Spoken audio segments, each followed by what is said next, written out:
Olá pessoal, agora começa mais um episódio do Talkenização, o podcast da Leak, sua fonte de informação para participar e saber tudo sobre o universo da tokenização. Eu sou o Felipe Persigo, cofundador e CMO da Leak, e eu estou aqui hoje com Daniel Cucchieri, cofundador e CEO da Leak. Fala Felipe, tudo bem? Vamos lá para mais um papo aí, tokenização. Hoje a gente vai falar bastante de como funciona aí a estruturação de um token, né?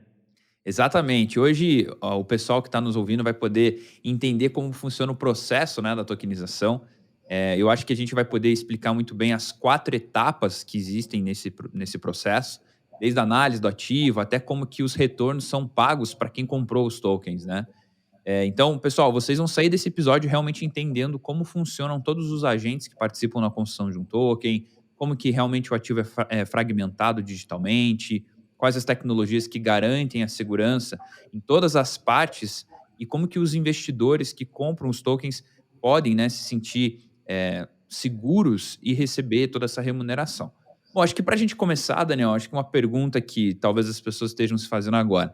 Tá, mas como é que funciona o processo da tokenização? O que é o processo da tokenização? Envolve muita gente? Porque hoje no mercado tradicional são envolvidos diversas pessoas, né? No processo da tokenização, como que envolve esse processo, né? Envolve profissionais? Como é que é? Tá, vamos lá. Eu acho que é importante a gente entender, né, Felipe, que cada ativo, ou exatamente, cada ativo ele pode ter aí uma particularidade, né, e dentro dali que a gente tem aí, talvez, 3 bons exemplos que a Leak já tokenizou, que a Leak já distribuiu esses tokens e com uma estrutura de participação diferente, né? Então, quando a gente pega o primeiro token que a Leak emitiu, que foi o token do Cruzeiro, né, do Cruzeiro Esporte Clube, o clube de futebol lá de Belo Horizonte, nós tivemos ali participando da estruturação inteira da operação, né? A gente tem... e aí a gente vai perceber que alguns agentes, né, ou algumas empresas, ou papéis, eles, ele aparece em todas as operações. Dando um exemplo aqui, né? A estruturação jurídica do token, né? Como é que a gente faz com que um token no blockchain, um ativo digital, ele tenha um valor jurídico perante a lei, perante o nosso judiciário, que ele realmente tenha o que ele realmente tem essa segurança, né, jurídica, é através de uma estruturação jurídica. E aí aqui quem participa, quem cria essa estruturação é um escritório de advocacia que tem conhecimento, obviamente, do mercado de capitais, das leis, do Código Civil, que muitas vezes também envolve esse tipo de operação. E então, no caso dali, que a gente tem um parceiro que é a turma do VBSO, de São Paulo, um escritório bem reconhecido do mercado de capitais, principalmente, com bastante tempo de experiência, e que tem um viés muito conectado com as inovações de tecnologia, que é o que a gente está falando aqui de tokenização. Então, a gente tem a parte ali do advogado, que estrutura um contrato jurídico que vai basicamente fazer a cessão do ativo, do direito do ativo para o token. Então, isso é feito através de um contrato, tem aí participação de um jurídico, né? Obviamente que a gente vem cada vez mais tentando escalar esse modelo e eu até brinco um pouco lá com a turma, eu preciso usar menos vocês, porque no final do dia vocês também têm um custo e o que a gente quer é escalar o negócio. Então, a gente tenta criar estándares de contratos, né? Contratos meio que defaults para cada tipo de ativo, tentar criar realmente um produto, uma caixinha e encaixar esse ativo naquela caixinha jurídica. Não dá para fazer com todos, mas quando você pega uma classe de ativos ali, como o clube de futebol, esse ativo do futebol, hoje a gente já tem um jurídico estruturado para os outros clubes do mesmo ativo que a gente está falando. Posso seguir aqui ou você quer fazer alguma pergunta? Eu falei de um dos agentes até agora, que é a parte jurídica. Não, toca, manda ver, manda ver. Já dá para a gente entender que tem, então, um dos agentes, um desses profissionais, existe uma equipe jurídica por detrás, né, para garantir a segurança do token. Quais Exato. mais processos que nós temos? Exato. Bom, o outro, e aí a gente vai falar na particularidade do token de futebol que a gente emitiu, por ser um ativo de valor incerto, né, porque é uma receita futura que a gente está tokenizando do clube, foi importante a gente trazer uma empresa do mercado de futebol que entende do mercado de futebol para gerar um relatório e precificar o ativo, né? Porque ali, naquele caso especificamente, a gente está falando de um ativo que ele uma receita incerta, uma renda variável que você precisa ter uma ideia de qual é o potencial dessa receita, e não dá nem para a LIC, que não entende de futebol, determinar essa receita, e nem o próprio dono do ativo, porque ele pode ser imparcial, e aí pode ficar ruim para o investidor comprar um ativo a qual o próprio dono pode querer induzir que isso vale muito mais do que realmente vale, né? Então a gente trouxe ali, no caso, uma empresa que chama Pluri Consultoria, que eles são focados em evaluations, né, de determinar valores de ativos de clube de futebol. Aí aqui vem um ponto específico que está falando, eles só atuam em ativos de futebol. Então, a gente tokenizou uma CPR, né, uma cédula de produtor rural. Eu não preciso desse agente como a Pluri, obviamente. Então, por isso que, como eu falei, depende muito da natureza do ativo, você vai ter alguns agentes, em outros você vai ter menos agentes, né? Esse do futebol tem essa particularidade. Depois disso, tem o papel da própria LIC, que a LIC faz, né? A gente falou um pouco no último episódio. A gente faz a própria parte da tecnologia como um todo, né? Então, a emissão do token no blockchain, a escolha do blockchain, o melhor blockchain para aquela operação, a emissão, que é onde o token realmente nasce, a abertura da oferta primária, né? Que é o que é a primeira venda dos tokens, né? O token ele nasce em posse do emissor. No caso do Cruzeiro, nasce lá na wallet do Cruzeiro. Depois entra uma próxima etapa, que é o Cruzeiro colocando esses tokens à venda, né? E aí ali que constrói essa oferta de venda dentro da plataforma.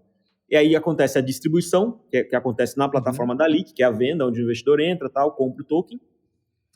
A LIC faz hoje a custódia desses tokens para os investidores. Então, a LIC também faz a parte de distribuição, custódia, e depois a governança, ou a gestão, ou a liquidação do token, que é o quê? É quando o emissor tem que pagar algo para o token holder, né? Para quem não sabe, token holder é o detentor do token, né? A gente chama de token holder, é quem tem o token, são os investidores. Então tem todo um processo de liquidação que a LIC também faz. Então a LIC entra muito com tecnologia nessas etapas, é um outro agente aí do processo, e a gente aqui, né, Felipe, é 100% tecnologia. Então a gente escala em tecnologia, esse é o nosso papel como empresa. Todos esses processos são desenvolvidos, são processos de plataforma, de tecnologia, né? Não é o Daniel apertando o botão, o Felipe, a gente tenta automatizar o máximo de toda essa etapa aqui. Então é outro agente. Tem o banco, a gente não pode esquecer do banco, é um agente que participa, porque no final do dia também o investidor compra o token com dinheiro, e esse dinheiro está em uma conta de um banco. Então a gente tem o banco que a gente chama de banco liquidante da operação, que é o banco que a gente vai usar para fazer a liquidação de venda dos tokens, como depois também a liquidação do pagamento do emissor para os investidores ali, quando esse token, e se esse token gerar algum retorno, né? Porque, lembrando que a gente pode ter tokens aí de rendimento pré-fixado com juros, pode ter tokens de rendimento variável, então vai depender também da natureza do ativo, essa parte da liquidação do token. Mas a gente tem um banco, hoje ali que usa o Banco Genial como parceiro, a gente também está fechando aí com o Banco Modal, e no final do dia pode ter outros bancos nas operações, né? E qualquer coisa você vai me ajudando a lembrar aqui, Felipe. Claro, até ia comentar, né? A gente não pode deixar de esquecer do dono do ativo, que, óbvio, é o cara que vai trazer, né, o ativo a ser tokenizado, aquele ativo que tem um valor econômico, né? Então, seja um recebível, seja até mesmo a cesta de jogadores do caso do mecanismo de solidariedade, ou futuramente um equity de empresa, alguma coisa nesse sentido, né? Tem o dono do ativo, então a pessoa que traz esse ativo. Eu acho que aqui também, até para que as pessoas talvez não confundam com um intermediário, é realmente quem é dono do ativo mesmo, né? O cara que é o proprietário daquele ativo, daquela dívida, daquele recebível, vai ficar mais fácil. Falando de dono de ativo, eu acho que dá para a gente também mencionar os próprios investidores, né? Que, na verdade, não adianta a gente ter o ativo, ter a tecnologia, o jurídico e não ter o outro investidor na outra ponta para adquirir esses tokens. Então, eu consideraria que no processo da tokenização, o investidor ele é importante tanto quanto qualquer outra parte, né? Porque é ele que no final do dia vai estar acreditando no projeto, é ele que vai investir parte do recurso mensal dele, enfim. Quem mais será, Daniel, que a gente poderia colocar aí? Eu acho que vai depender muito também de cada tipo de token, né? Até eu acho que entraria numa outra pergunta que eu poderia te fazer o processo de tokenização ele é sempre igual? ou ele muda de projeto para projeto, né? Isso é uma dúvida que as pessoas têm. Você falou, tecnologia, é escalável, mas chega um ponto que a gente só consegue escalar se a gente tem standards para cada família de token, né? É, Ele não é sempre igual. O nosso papel aqui na Leak é encontrar os padrões para criar, dependendo, de novo, da natureza do ativo, eu acho, né? Na hora que a gente identifica lá um recebível, aí a gente cria uma esteira para tokenizar esses recebíveis, aí a gente consegue padronizar e escalar em cima desse tipo de ativo. O ativo do clube de futebol é outra esteira, né? É outro processo, e a gente consegue tokenizar ativos de clube de futebol com uma escala maior. Vamos tokenizar contratos de aluguéis. Talvez mude alguma coisa, mas também cria um processo, e esse é o nosso papel como empresa, de criar esses processos para ganhar escala, né?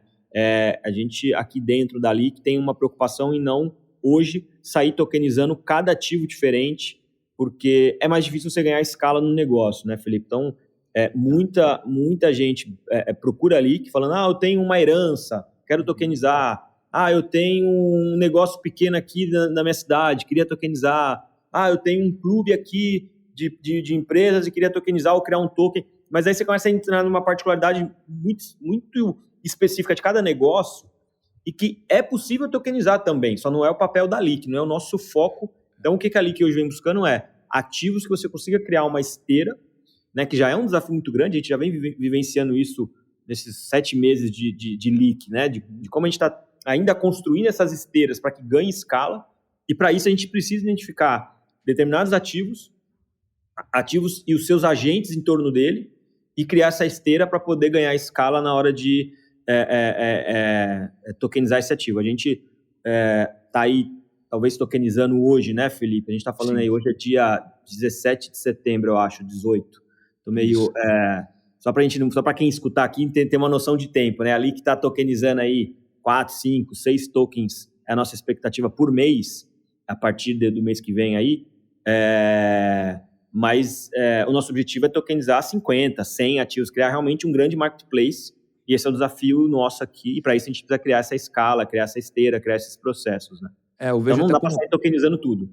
Eu vejo até como desafio e até segurança para o próprio investidor, né, Daniel? A gente não quer tokenizar tudo, às vezes dá vontade. Puxa, a gente quer desbravar o mundo da tokenização, mas a gente também quer que o investidor, né, tenha segurança na hora de investir e saber que o que a gente está oferecendo são produtos financeiros bons, né? Coisas que valem a pena ele colocar uma parcela ali do patrimônio dele, dos investimentos dele, né? Então, acho que é muito legal isso que você fala também, dessa preocupação que a gente tem na hora de escolher bons produtos financeiros. E entra de novo naquela frase, tudo pode ser tokenizado, mas nem tudo convém ser tokenizado, né? Então, eu acho que vale vale a pena a gente perceber isso. Falando um pouquinho... E te dar um outro exemplo em cima disso, né? Como a nossa preocupação ela é importante. Ontem eu tive uma reunião de um originador, né? Porque é um pouco disso que você falou. Às vezes a gente também tem um originador, que é empresas que trazem negócio para a Leak. Ela não é a dona do ativo. E ele falou, eu tenho aqui uma opção de não sei quantos mil eucaliptos e queria tokenizar isso. Você tem um desafio muito grande aqui, que é a custódia. Eu comentei, mas quem vai primeiro certificar que os eucaliptos estão ali? Né? Porque o token vai ter lastro de um ativo físico real que tem que ver se realmente estão ali. Depois, quem é que vai cuidar desses eucaliptos? Né? Qual é a responsabilidade de qual empresa que vai estar ali? Então, você tem ainda alguns desafios quando a gente vai para ativos reais, né? De novo, a gente falou no primeiro episódio, né? Você pode tokenizar instrumentos financeiros, você pode tokenizar receitas futuras, recebíveis, mas também pode tokenizar ativos reais, físicos, né? Que a gente falou do exemplo do imóvel, agora do eucalipto, né?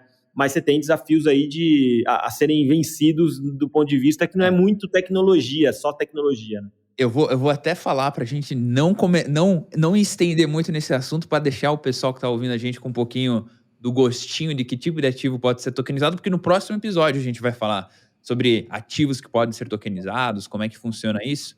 E até dando um passo atrás, Daniel, você falou até muito bem ali da questão do eucalipto, de ativos que podem ser tokenizados, e até para que o pessoal possa entender, eu acho que a gente poderia falar das etapas que a gente tem no processo da tokenização, né? Você falou muito bem também a estruturação, a emissão, distribuição, a governança. Eu acho que a gente poderia talvez dar uma esmiuçada em cada uma dessas etapas, até para que o pessoal possa entender um pouquinho melhor como elas funcionam, né? Então, falando um pouquinho da estruturação do token, como é que chega essa estruturação? Como que começa? Quem que participa? Quem que analisa o ativo? É feita uma formalização contratual? Não é? Quanto tempo dura essa etapa? É rápido? É demorado? Como é que a gente poderia começar isso? Tá, vamos lá. Hoje o ativo ele pode chegar de duas formas aqui dentro, ou chegar para a LIC, né? Primeiro é o dono do ativo diretamente procurar a LIC com interesse em tokenizar o ativo dele. Quando ele vem por esse caminho, a gente, obviamente, como empresa, está construindo processos de compliance, de validação primeiro do ativo, depois do dono do ativo, né? O quão, digamos, está tudo compliance com regras do mercado a qual o ativo está inserido. Então, você tem uma etapa aí de checagem do dono do ativo e do ativo. Uma vez que ele passa nessa verificação, né, e aqui a gente vai consultar aí empresas aí de informações, né? A gente vai consultar os sócios, consultar a empresa, consultar o próprio ativo, muitas vezes está tudo... Mais um due diligence do ativo. Exatamente. Exato. Uma vez que ele passa por essa due diligence, ele entra digamos que na etapa aí já da estruturação jurídica, né? Ou seja, vamos trazer a turma do VBSO, vamos tentar encaixar em alguma, se já for um ativo que a gente já emitiu, então a gente já tem ali uma estruturação jurídica pronta para usar como modelo, e é muito mais rápido. E aí vai se discutir a parte jurídica, que é, geralmente, Felipe, quando o ativo ele já foi tokenizado pela LIC, é muito mais rápido, porque já foi... Sim. Estruturado, você já tem ali um modelo do jurídico para poder aplicar ao ativo, né? Então, esse é um caminho. E o outro caminho que o ativo chega aqui é através de um originador, né? Você tem ainda o originador, que ele é uma empresa de mercado que busca negócios no mercado e que, uma vez que ele encontra ali, ele bate na LIC e fala, eu tenho um negócio aqui e queria tokenizar, o ativo não é meu, é de uma empresa, mas eu sou o intermediário aqui, eu sou o originador e estou trazendo esse negócio. Que ali que tem alguns parceiros de originadores, que é importante também, porque aí a gente faz a due diligence no originador, né? Já é um parceiro qualificado, Claro. e já pula uma etapa aí, é mais fácil para a LIC. Uma vez que o ativo chega, então, ele passa por essa etapa, a gente tem a etapa jurídica, que é basicamente o contrato do token, que é um contrato ao qual o emissor do ativo assina fazendo a cessão, né, que a gente já explicou, para o token. Esse contrato ele é registrado em cartório de títulos e documentos para dar publicidade a essa cessão. Isso é uma regra da lei, tá? Então, você ainda tem a parte jurídica do mundo real dentro da operação, né? Muitas pessoas acham, pega o ativo, tokeniza e vende. Aí a gente não é bem assim, né? a gente poderia fazer isso, mas não é bem assim, porque qual que é a validade jurídica desse ativo? Nenhum. Se tiver algum problema na operação, seja com o emissor, seja com o ativo, o dono do token, ele for ter que buscar o direito dele na justiça, provavelmente ele vai escutar do juiz que esse token não vale absolutamente nada perante a lei. E aí você vai ter um problema. Então, por isso que ainda é importante essa parte jurídica ela ser construída, por mais que, quando você olha, você fala, mas aí não tem nada de tecnologia aqui, é o mesmo do mesmo? Ainda é porque a gente está, essa parte especificamente, a gente está lidando mas com eu as leis. acredito que a gente sempre vai ter, né, reguladores, vamos assim dizer, para garantir algumas etapas. Não tem como fugir da parte contratual, talvez um cartório, algo assim, né? Provavelmente os cartórios, eles evoluam, se modernizem, mas assim, no final do dia, aquilo que a gente falou até no primeiro episódio, né? A gente não quer vir aqui e tirar o que já está funcionando, a gente quer melhorar o que já está funcionando, né? A gente quer otimizar o mercado financeiro de uma certa forma. Exatamente. Daniel, uma pergunta, escolhemos ativo, o ativo faz sentido, não faz sentido, né? E aqui, talvez o fazer sentido do ativo são alguns critérios que leva em consideração pelo momento atual. Eu acho que nos próximos episódios a gente vai falar sobre isso, mas vamos supor que passou, estruturou, passou por todas as etapas, eu acho que a gente vem para a segunda etapa, que seria a emissão do token, né? E aí é onde o nosso time de tecnologia lá na LIC, com o nosso sócio, né, o Pércio, que eles entram aí na jogada para fazer a mágica acontecer, vamos assim dizer, né? Como é que funciona essa emissão do token propriamente dita? Exato. O Pércio, que é o nosso CTO e sócio fundador, junto com o time dele, eles já construíram e continuam construindo, né? A Leak, ela é um produto de desenvolvimento contínuo que a gente fala, né? O time está sempre melhorando o produto, mas eles já construíram camadas para que o nosso time de marketing e de tokenização possa usar um back-office e emitir o token via back-office com todas as regras, né? Então, a próxima etapa aí, depois que ela passa pela parte jurídica, a gente tem paralelamente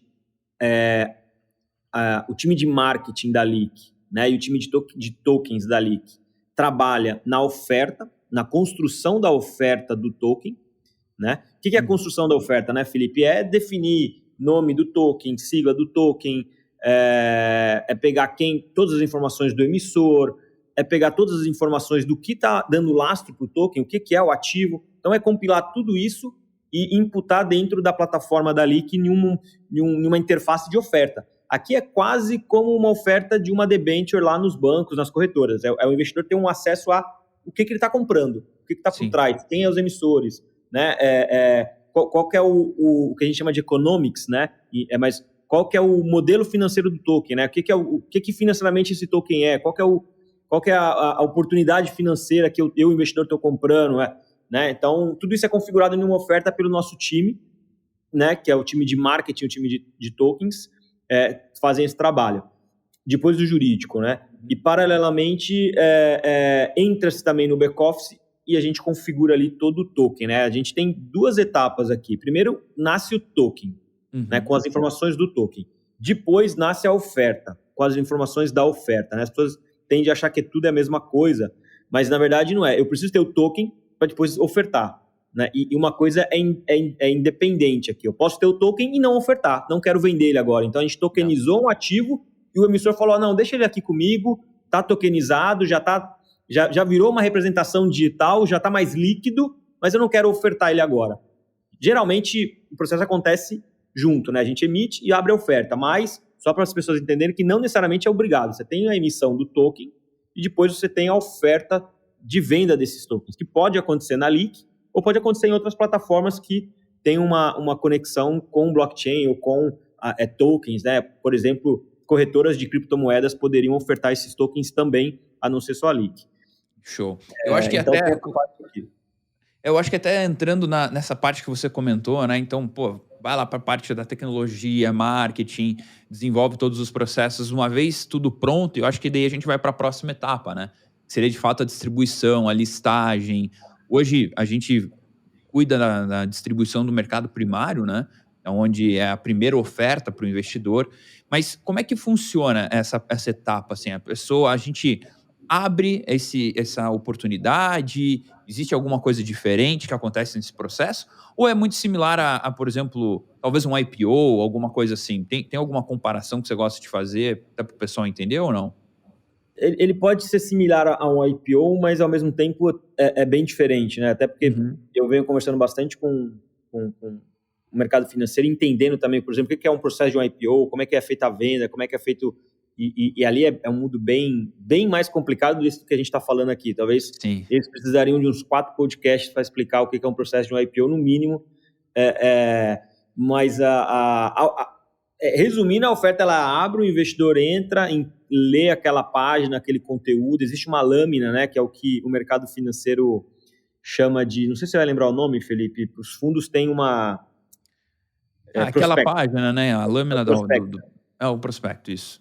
No mercado financeiro é o prospecto, né? Então a gente cria um prospecto do token também, nosso time, para o investidor ter o máximo de acesso ao que ele está comprando, de maneira bem transparente, quais são os riscos, quais são os potenciais ganhos e quem são os investidores, quem são os emissores, qual que é o ativo, regra do token, enfim, regra de modelo financeiro, enfim, está tudo ali para ele, Felipe, de um jeito muito claro, e aí ele opta por comprar e investir. Hoje a gente tem dentro da Leak, tokens de oferta pública, a qual a Leak pode fazer uma publicidade do token, na hora que ela for abrir a oferta, ela pode anunciar, e tem tokens de oferta privada, que a Leak só mostra para os clientes da plataforma, e quando o cliente está logado, né, quando o cliente está identificado dentro da plataforma. Então, o investidor tem que ficar muito atento, porque tem alguns tokens que a Leak hoje lança de maneira privada. Por quê? Aqui, só para te dar por questões regulatórias, né? A gente tem ativos que a gente não pode fazer oferta pública desse Por token. normativas da CVM, né? Orientações legais que são faladas pelo regulador, né? A gente tá no mercado novo, numa zona cinzenta, né? Por isso que tem esses detalhes ainda que a gente tem que levar em consideração com o regulador, né? Não existe uma lei específica e clara para distribuição de tokens. Então, a gente tem um aconselhamento jurídico e ele fala, ó, esse aqui você pode fazer assim, esse aqui você pode fazer assado, e a gente vai caminhando. É um mercado super novo, né, Felipe? A gente está construindo tudo isso, então é natural que tem esses... a gente olhando aqui 2, 3 anos, eu acredito muito que vai ser bem diferente tudo isso que a gente está construindo. Não, show. Então, até aproveitando, você falou de IPO, né? Pô, um conteúdo super denso. Até já convido o pessoal a acessar o blog da Leak, que a gente tem conteúdo sobre esse tema. E para quem quiser, então, adquirir tokens, na parte da distribuição, seria só abrir uma conta na corretora, entrar lá, se cadastrar, ver a oportunidade de comprar, né? Então, é bem simples no final do dia. Falando da parte da governança, acho que é aqui que também tem um pouco de dúvida em relação ao que seria isso, mas acho que se a gente fosse resumir a parte da governança, seria basicamente uma parte depois da distribuição, né, quando a oferta já acaba, e é quando, na verdade, nós fazemos ali o acompanhamento daquela oferta, né, pós-emissão, venda, distribuição, que acho que seria como se fosse uma prestação de contas, vamos assim dizer, do que está acontecendo com aquele token, né? No caso, eu acho que, por exemplo, no mecanismo de solidariedade, a gente tem uma equipe que vê se realmente o clube está pagando, se está recebendo. Como é que é essa parte, por exemplo, nesse caso específico, Daniel? A governança é o que a gente pode chamar de governança, ou gestão do token, ou liquidação, né? Porque tem tokens que você não tem uma necessidade de governança, ele tem lá uma regra de liquidação. Para quem não sabe, o que é uma regra de liquidação? É o emissor pagar, ou recomprar, ou pagar os juros que está embutido no token, né? Muitas vezes uma operação financeira tem uns juros lá, né? Vamos dar o exemplo do token da Hayar que a gente lançou, né? É um token de uma CPR, de novo, uma cédula de produtor rural, a qual a Hayar, emissora do token, se compromete ela captou, né? Ela vendeu R$1.360.000, e ela se compromete daqui a 12 meses, né, desde a data da emissão do token, 12 meses para frente, ela se compromete com os investidores do token a repagar ou recomprar esse token 8% mais caro, né? Então, aí existe um processo de liquidação desse token daqui a 12 meses, que é onde a Hayar deposita o dinheiro em uma conta de um banco, a Leak pega esse dinheiro e liquida todos os tokens no blockchain. Ou seja, se o Felipe tem 10 tokens, o Daniel tem 15 e o João tem 100, a Leak vai liquidar esses tokens, entregando para o Felipe, para o João, para o Daniel o dinheiro e liquidando os tokens que eram da Hayar, da operação que ela emitiu. E aí a gente chama isso de liquidação, né? E aí a gente vai ter outros exemplos, né? A gente lançou um token agora que a liquidação, essa liquidação que eu expliquei, o mercado chama ela de bullet, né? Que é no final da operação. Então fica 12 meses, o investidor fica 12 meses com o token. No final, a Hayar, emissora, liquida, paga. A gente tem uma outra operação que é a questão de pagamentos mensais, por exemplo, amortizações, né? Então, você vai ter essa parte. E, além disso, quando a gente fala... isso, liquidação. Indo para o lado da governança, a própria Leak, ela entrega para o investidor, né, Felipe, para o emissor, um ambiente, né, que a gente chama hoje dentro da plataforma de notícias do token, a qual o emissor do token tem uma obrigação, muitas vezes contratual, lá naquele primeiro contrato que a gente estava conversando, de periodicamente ir até a plataforma e postar notícias sobre o que está acontecendo, o que ele está fazendo com o dinheiro, ou aquele tipo de ação que ele se comprometeu a fazer. Ele tem que... aqui a gente cria talvez um paralelo com a RI do mercado financeiro, né? Relação com os investidores, né? Ao qual as empresas têm que prestar algumas contas ou postar algumas notícias. Isso é muito bom para o investidor, né? Porque ele consegue acompanhar ainda mais num mundo disruptivo, que é no caso do blockchain, ativo tokenizado, que já é algo novo para ele. Ele consegue ainda ter mais segurança porque ele consegue realmente visualizar o que está acontecendo, né?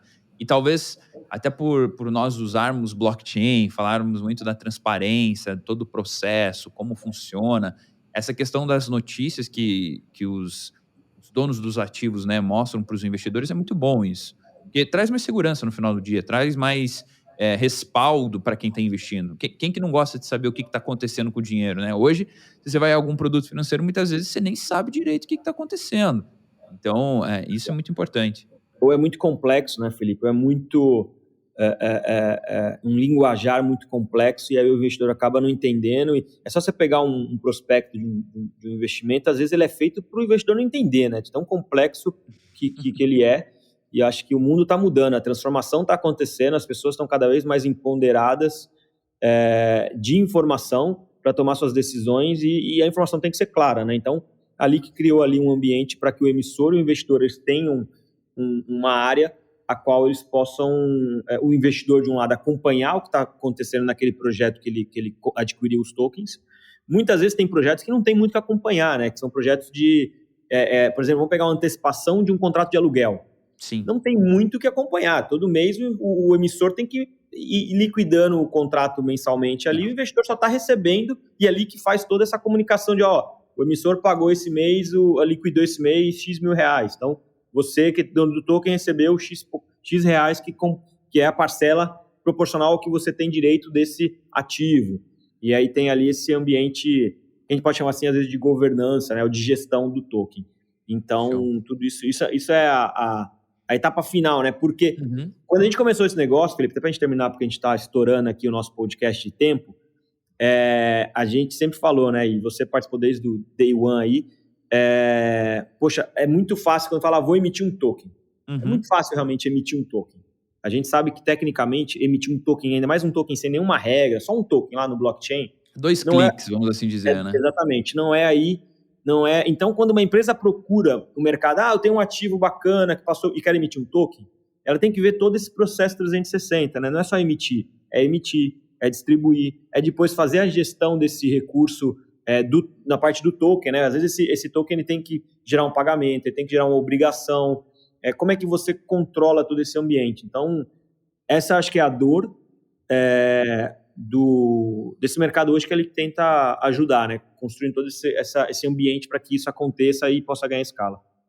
Eu acho que é legal, a gente conseguiu, transmitir bem aqui para o público que está nos ouvindo, que realmente o processo de tokenização envolve bastante gente, né? De certa forma, envolve muitos profissionais bons, pessoas competentes para tornar todo o processo seguro, né? Desde a estruturação jurídica, a parte da tecnologia. Então, até para pessoas que forem investir em tokens, que forem procurar empresas, né? No caso aqui a Leak, sempre vejam que as empresas têm que ter bons parceiros jurídicos, uma boa tecnologia, né? Porque, querendo ou não, a tokenização, ela tira os intermediários, ela tira a burocracia, mas ainda assim a gente precisa ter profissionais competentes e bons em cada área para que a gente possa, né, garantir tanto a segurança para o dono do ativo, quanto para o investidor, quanto para todas as pessoas no processo. Acho que, Daniel, a gente poderia agradecer aí todo mundo que nos acompanhou até o final, né? A gente hoje foi um episódio um pouco mais longo, mas eu acho que muita gente que ainda não embarcou nesse mundo dos tokens, dos ativos tokenizados, já sabe, pelo menos, como funciona o processo de tokenização, já sabe que quando chega na parte da distribuição, ele precisa ir lá na Leak, se cadastrar para poder ter acesso aos tokens, né? E também já deixo aqui um convite para quem quiser entender mais sobre o processo de tokenização, entra lá no site da Leak, leak.com.br, leaki.com.br, e vai na página Aprenda, que lá nós temos conteúdo, blog e muitas coisas nesse sentido. É isso aí, Felipe. Eu acho que a gente terminou aqui mais um episódio, estouramos o tempo, é muito assunto, é muita coisa para... Isso porque a gente não falou dos ativos, não falou de uma série de... Eu estava aqui querendo provocar um case, mas eu vou deixar para o próximo episódio, uma provocação, e vamos que vamos. Assim, acho que a gente está construindo aí esse novo mercado. No futuro, os nossos filhos, eles vão cada vez mais ser natural, todos os ativos, na nossa visão, estarem tokenizados, estarem em uma wallet, de uma forma muito mais transparente, ali, menos intermediário, mais eficiente. É nisso que a gente acredita. É isso aí. Pessoal, então o episódio que vem, nós vamos falar quais ativos podem ser tokenizados. Vamos trazer bastante exemplos bons e exemplos malucos aí de coisas que já apareceram até mesmo para nós. Então fiquem ligados e a gente se vê no próximo episódio.